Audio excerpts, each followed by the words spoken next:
This is Beyond Competence, where ambition evolves into mastery. I'm Tracy Wamaiva, and today we are joined by Professor Nicholas Liting, the CEO of Kasneb, who is reshaping a 50-year legacy into the digital fast future. From computer-based examinations to the blue space, let us explore what it takes to stay ahead in 2026. To start, let us demystify Kasneb. What is Kasneb? To somebody who's not familiar with the institution, what is Kasneb and what does Kasneb do and why is it important? Thank you very much. Kasneb in full means Kenya Accountants Secretary's National Examination Board. It is an old institution in Kenya. It's among the oldest. It was established in 1969 with a view of ensuring that the syllabus, the development of syllabuses and accreditation of training institutions, promoting the recognition of the qualifications like accountancy, corporate secretarial and governance, as well as ICT and entrepreneurship, are also prepared for the students to be able to go through it. It is a professional qualifications awarding institution. So in 1977, that time, an act of parliament called the Accountants Act Chapter 531 was established to regulate the accountancy profession in Kenya, and also so that anybody who qualifies as a Kasneb graduate who then becomes a member of this pack, to regulate the ethics and the conduct of the members. So Kasneb is there, exists here in order to produce more people who can support the government's mandate of manpower development. And if you look at any organization, whether it's a family, whether it is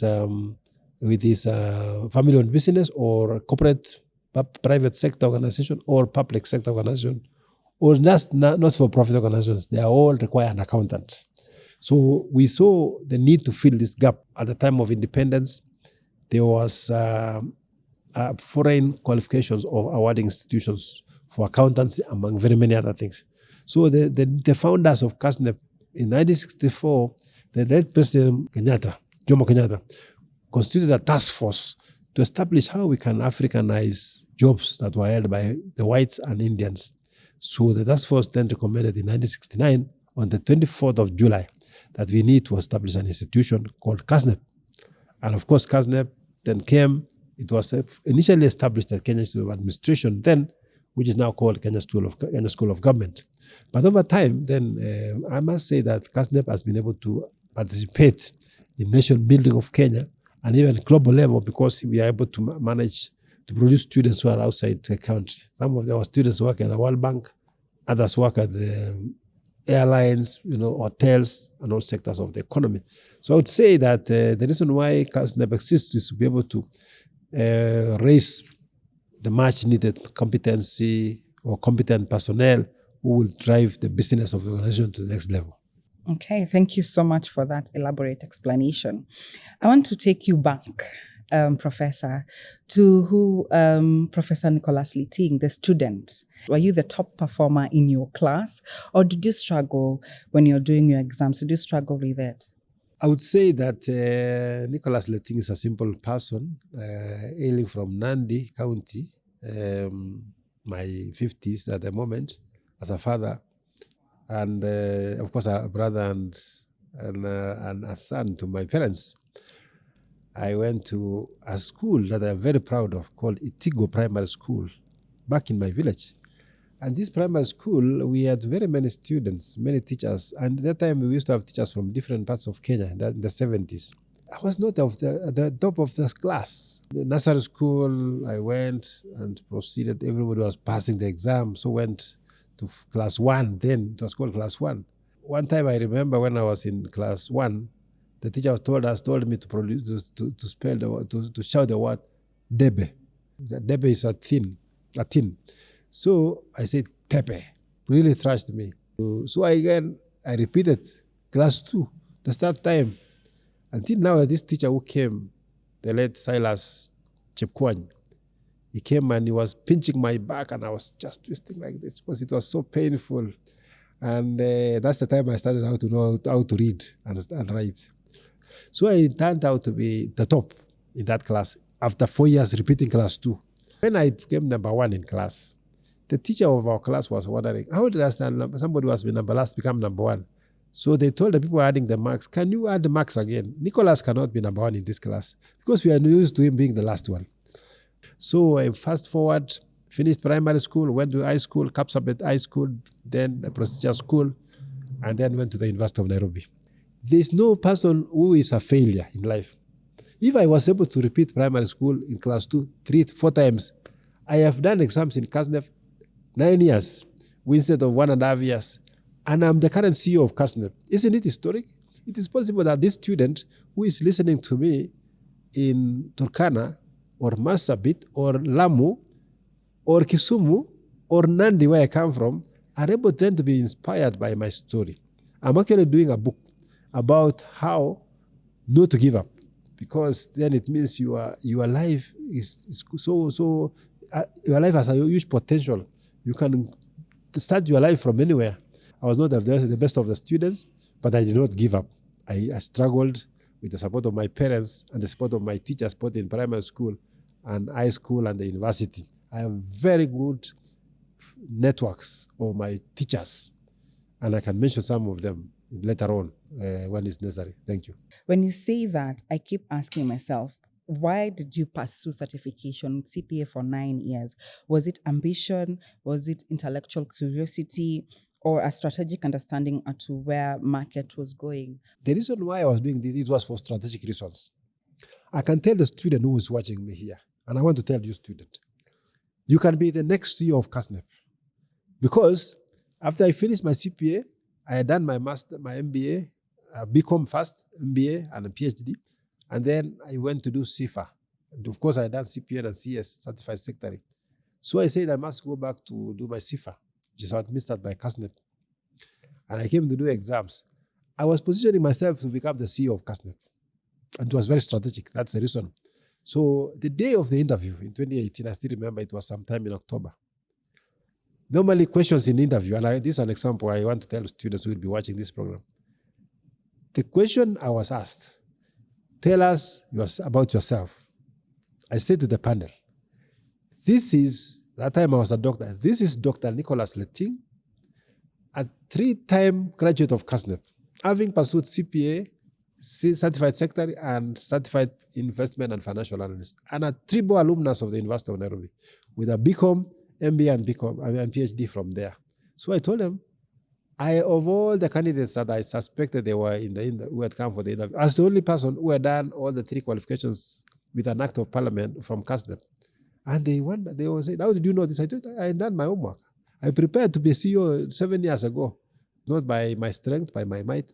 It's by the grace of God that I'm also here.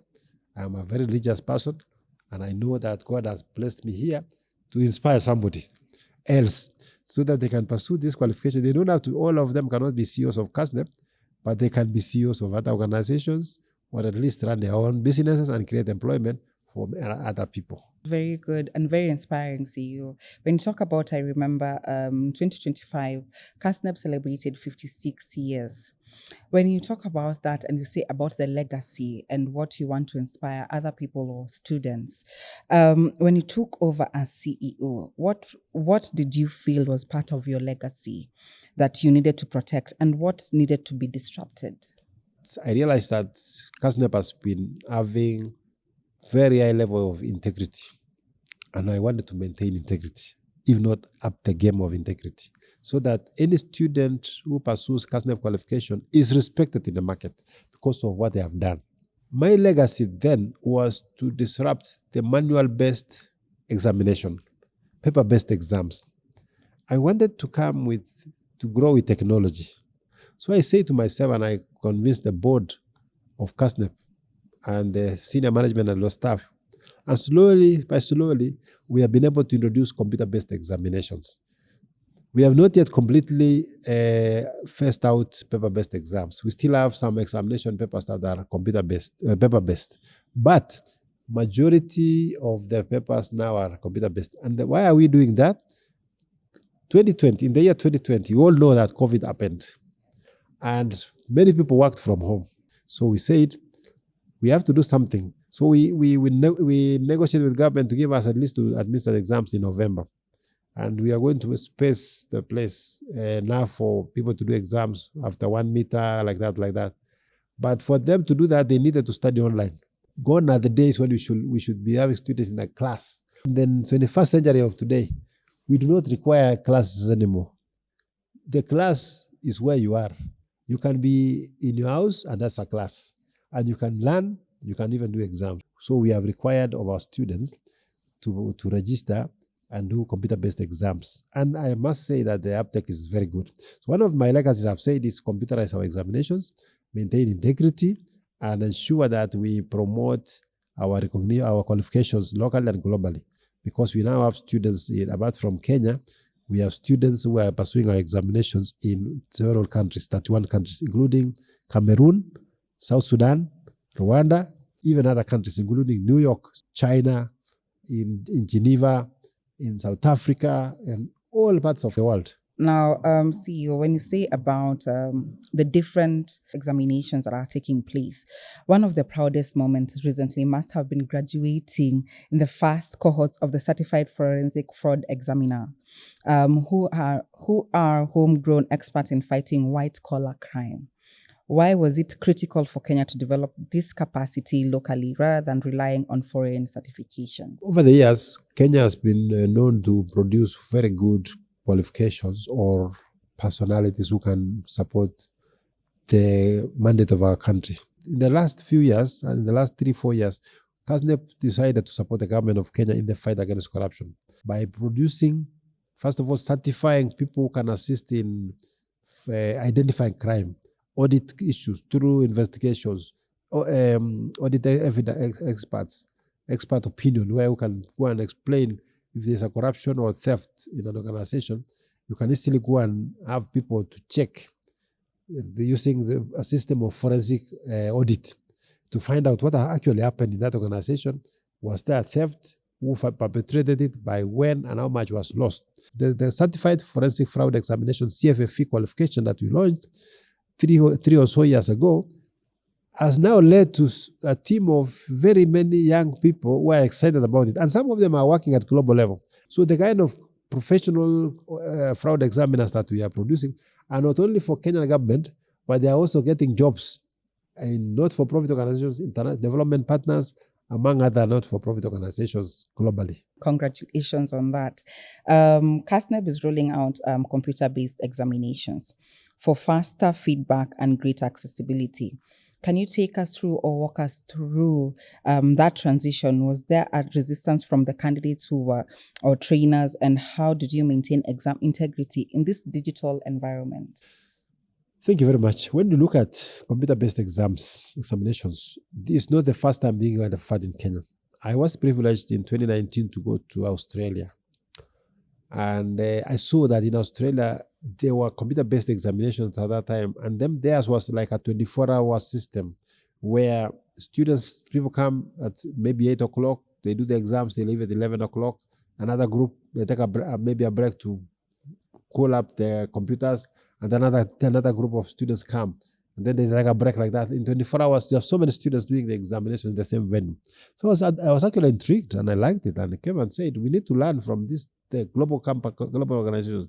Last year, I had this privilege of going to Canada. I saw the same thing.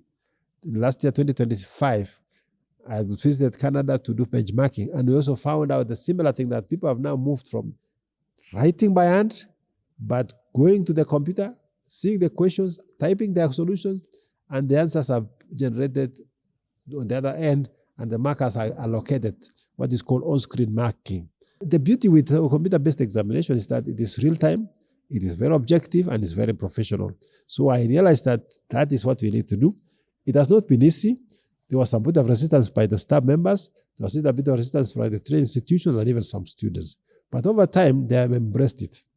I look at forward to a time that this person will be asked a question and they answer by speaking. They don't have to write anywhere. So I envision a situation where in the next 5 to 10 years, examinations will be administered verbally. We come, you sit down, we ask you a question, and then you answer. And the system will be marking your work. By the time you finish, you will have passed the exam or you have failed, especially the theory examination. Of course, the calculations will take some time.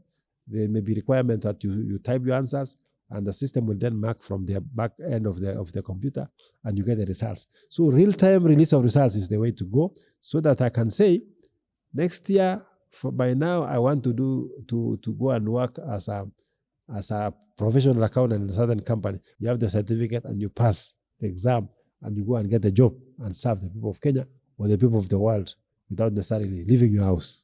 A significant change taking effect from April 2026 is a new examination structure for professional level papers, which now features live compulsory questions with clearly indicated marks, eliminating optional questions. Could you elaborate on the rationale behind this shift and what Kasneb aims to achieve with this revised format? Professional qualifications require that the entire syllabuses of the courses are covered. So over time, we have had two categories of examinations. We have had papers like accountancy, let's say management accounting, or financial accounting, or financial reporting analysis being compulsory, while some subjects like communication and entrepreneurship have been having options. Like 8 questions, you do 5 questions. You are given a total of 8 questions, you do 5 questions alone. We did a survey and we discovered that when the options are very many, students can actually concentrate in a few topics. And it means that when you produce this pass, when they come and do the exam, it is possible that they don't understand some topics. And therefore, they go out of that center passing the paper, but on maybe selected areas. So what we did was to say, we did a survey.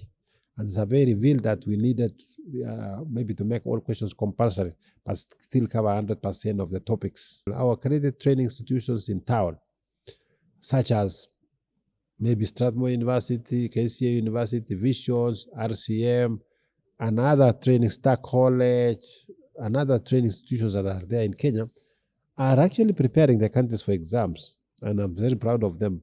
Keep going, doing a good job, institutions like Summit and others, so that we can produce Kenyan people, professionals for the global market. Okay, thank you so much for that. And how do you anticipate this compulsory examination structure will impact the candidates' preparation strategy and their overall performance? And what advice will you offer to students preparing for these revised examinations? I would say to our students who are watching, who are following this program, please study all the topics in the syllabus. When it is entrepreneurship and communication or the introduction to law and governance, there will be 5 questions. I expect the questions are already set, are ready to cover the entire syllabus. So if you don't cover some parts of the topics in the syllabus, I can guarantee you will not pass the exam. But I also guarantee you that if you study all the topics in the syllabus for that particular paper, you'll then be able to pass the exam. So my encouragement to students watching this broadcast this morning or this afternoon or this evening is to really prepare adequately. Take your time. We normally say a subject requires not less than 6 months to study. So I want to encourage students and colleges that let's not rush students who to do exams every sitting. Like say students register in January and then I see people trying to register for April. They should register for August so that they have from January all the way to July to revise and study very hard and come for exams in August. And then the ones who were going to do December exams start in April, registering for exam, and then they do the exams in December. And the ones who are doing the exams in April are the ones who started in September, for example. So that is how, so that there is enough time to study. And I went to appeal to colleges that have been asking us, why did we introduce 3 sittings? But it was because of the need for providing for people, flexibility for people who may not be available in August, but they are available in December. Or they are not available in December, they are available in April. So that's what we decided to do. Thank you for that. And in July 2024, 2 years ago, Kasneb hosted an inaugural international conference for professional, KICP, in Mombasa, themed Unleashing Potential, Shaping the Future of International Professions in the Blue Space. Now, the question is, why the blue space? And what does that concept mean to Kenyan professionals who are used to thinking about traditional career paths? And what can professionals look forward to this year's second KICP? Thank you very much. As you have said, when we were turning 55 years old as Kasneb in 2024, We did have a very successful inaugural Kenya Kasneb International Conference for Professionals. We are going to have the second one in September this year, 2026. I can assure the people who are there in 2024 that this is going to be bigger and better. Now, one of the things we discussed there, the blue space concept was meant to be actually thinking without a box, thinking about the future without limits, think about this professional who can work globally. I have come across even fellow accountants of students of Kasneb, graduates or professionals generally who are working here in Kenya, but serving a market in the US, serving a market in the UK, serving a market in Asia. And that is how it works. You really do not have to sit in the UK to work there. I have come across a few young people who are earning more salary than the CEO of Kasneb, working online. They work in funny hours. They work at night when we are asleep. They wake up, they work online with companies in Australia, or companies in the US. And here when we wake up in the morning, Kenyan time or East African time, they go back to sleep. So innovations. We believe in innovations, and we believe that even whatever we are doing here will be replicated in other countries in the near future. A few years ago, when I was a student at Kasneb, we would come to Kasneb's Towers 1, and the queue was very long. It would go like almost a kilometer, and the service was slow. So when I decided, one of the things I decided at that time is that when I come to Kasneb, and that was many years before I came to Kasneb, I said, when I come to Kasneb, I will stop this queue. And thank God I actually stopped it. And I was assisted by COVID because we are not allowed to come and hang around because of COVID. So I said, let's improve our digital content, digital communication with students, and even digital examinations, so they don't have to be together in one place, but they can do the examinations and run with the results, get the results within a very short time. That's very, very powerful, CEO, when you talk about that. And we are at the AI, in the AI digital age right now. And with AI capable of passing professional exams, what happens to the human professional? Should your students be scared of AI, or should they embrace it and learn to command it? Artificial intelligence is going to be there. It is here already. I have come across people who are using artificial intelligence to do their work. I went somewhere this week and I wanted to register as a member of a certain organization. And somebody said, so we tried looking online because it's a foreign country. And the guy typed a question there and said, submit to AI, send it to the other side. And we got a response that you can register next week, something like that. So it turns out that we did not find anybody, but there was a chatbot on the other end giving a response to our question. And we got instant answers. Gone are the days when somebody had to go to some place. I remember when I was growing up in the village, my father used to send me to go and buy for him a newspaper, a distance of about 5 kilometers, to go and buy a newspaper, nation paper newspaper, to come and bring to my father to read. Nowadays, my father can read the same newspaper the same day using a mobile phone, even before tomorrow, because you would buy the news of yesterday, today, to read. But my father now, enabled with a very nice phone, is able to read the news as they happen, thanks to breaking news and other platforms where you can get information as soon as possible. So I can tell you that even our students who are digital, most students now are millennials and Gen Z people. These are people who are born when the computers were already there. So they have access to computer. They can go to a place in a cyber cave. They can work. They can use their phones to communicate and do something. So artificial intelligence is a way to go, and it is not going to interfere with human role, because there are things where human beings have to continuously do. For example, developing the programs and the prompts on what needs to be done so that they can be done. So you require human intervention in that. But of course, it's going to be less manual. It's more automated, and it's faster and more accurate than when it is manual. If you are 22 years old today, staring at the Kasneb registration form and uncertain about the job market, what would you tell yourself about the journey ahead? I would say that a 22-year-old child or young person now, youth, is very digitally savvy. I know that I would be as a student, I've registered online by being able to access the student portal that Kasneb has made it available. We have a new website with all the information, and we have allowed people to ask as many questions as possible. We have invested on a chat bot where somebody can ask questions. Say, you put your comments and say, I am very good in mathematics and blah, blah, blah. What do I do? Then somebody will respond, or the chatbot will respond and say, you can do CPA. And somebody would say, I am very good in issues to do with governance and, leading people and all those kind of things. Then you will tell the chatbot and the human beings on the other end will tell you, you can do certified secretary. You also say, I'm very good in statistics and figures. You can do certified investment and financial analyst. You can say, I'm a graduate of Kasneb and here am I. But now for the 22-year-old person, just fresh from the high school, maybe a student in the university, we have partnered with a number of universities to be able to administer those qualifications through the school, the training in the schools. And I can say that to the 22-year-old student, like when I was at the university, to just watch the space, understand that for them to be relevant in the world of work, for me as a 22-year-old child person who is pursuing a professional qualification, I want to be more relevant in the workplace or self-employment in the future.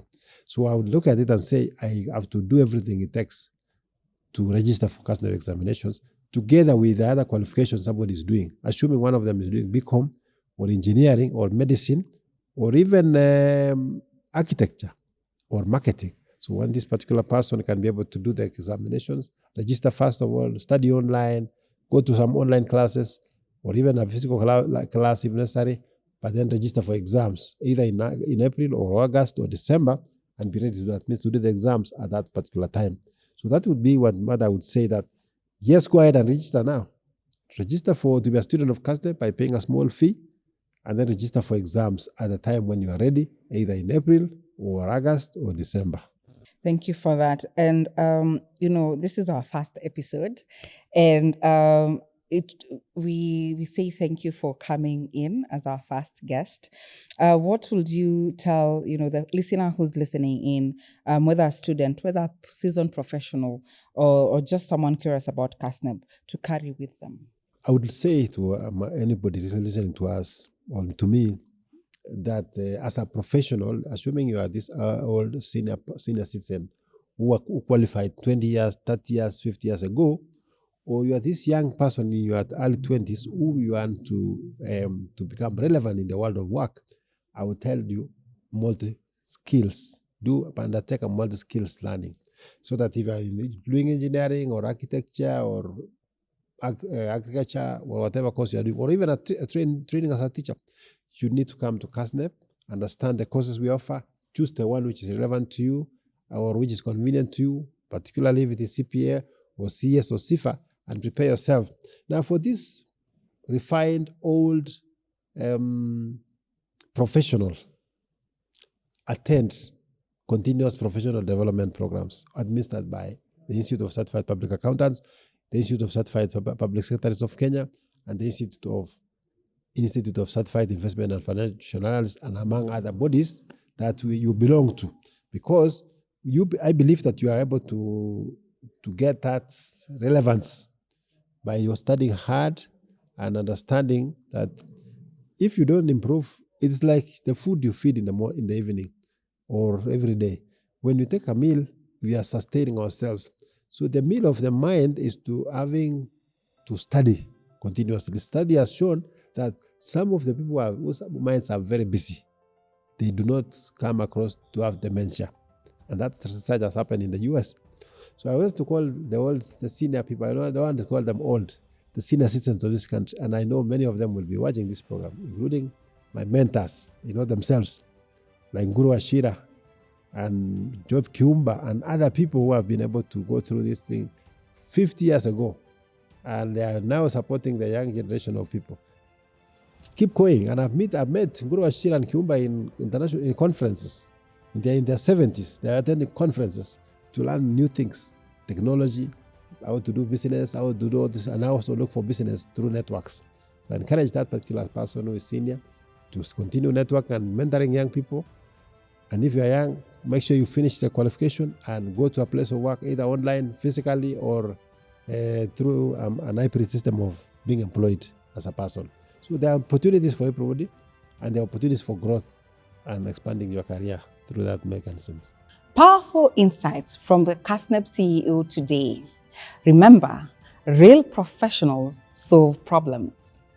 Don't forget to subscribe and share, and always go beyond competence.